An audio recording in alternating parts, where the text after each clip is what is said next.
ದೇಶಗಳನ್ನು ಉದಾಹರಣೆಗೆ ಇವನು ಹೇಳ್ತಾನೆ, ಮಹಾಕೊಪ್ಪಳ ನಗರ ಅಂತ ಹೇಳಿದ್ರೆ ಇವತ್ತಿನ ಕೊಪ್ಪಳ, ಪುಲಿಗೆರೆ ಅಂದರೆ ಇವತ್ತಿನ ಲಕ್ಷ್ಮೇಶ್ವರ, ಹಾಗೆ ವಂಕುಂದ ಅಂದರೆ ಇವತ್ತು ಒಕ್ಕುಂದ ಅಂತ ನಾವೇನು ಹೇಳ್ತೀವಿ ಅದು, ಕಿಸುವೊಳಲು ಅಂತ ಹೇಳಿದ್ರೆ ಇವತ್ತಿನ ಪಟ್ಟದಕಲ್ಲು, ಐಹೊಳೆ ಪಟ್ಟದಕಲ್ಲು, ಅವಳಿ ನಗರಗಳ ಪಟ್ಟದಕಲ್ಲು. ಈ ಮಧ್ಯಭಾಗದಲ್ಲಿರ್ತಕ್ಕಂಥ ನಗರವನ್ನು ಅವನು ತಿರುಳುಗನ್ನಡದ ಪ್ರದೇಶ ಅಂತ ಆಗಲೇ ತನ್ನ ಕಾವ್ಯದ ಮೂಲಕ ಗುರುತಿಸಿ ಏಕೀಕರಣಕ್ಕೆ ದಾರಿ ಮಾಡಿಕೊಡ್ತಾ ಇದ್ದ ಆ ಮಹಾನುಭಾವ.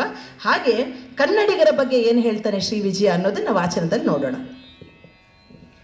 ಪದ ನರಿದು ನುಡಿಯಲುಂ ನುಡಿದುದನ್ ಅರಿದಾರಯಲುಂ ಆರ್ಪರ ನಾಡವರ್ಗಳ್.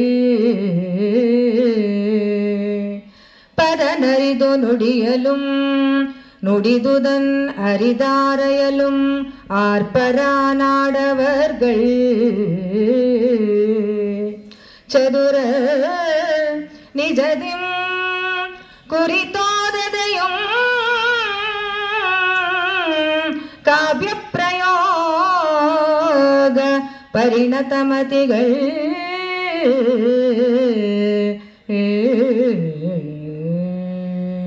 ಯಾವುದಾದ್ರೂ ಪದವನ್ನು ನಾವು ಹೇಳಿದ್ರೆ ಅದನ್ನು ಅರಿತು, ಅದರ ಹದವನ್ನು ಅರಿತು ಹೇಳ್ತಾರೆ.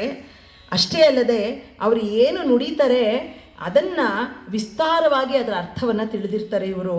ಹಾಗೆ ಅದನ್ನು ಸಂಶೋಧನೆ ಕೂಡ ಮಾಡಬಲ್ಲಂಥ ಚದುರರು ಆ ನಾಡವರು ಅಂದರೆ ಕನ್ನಡಿಗರು.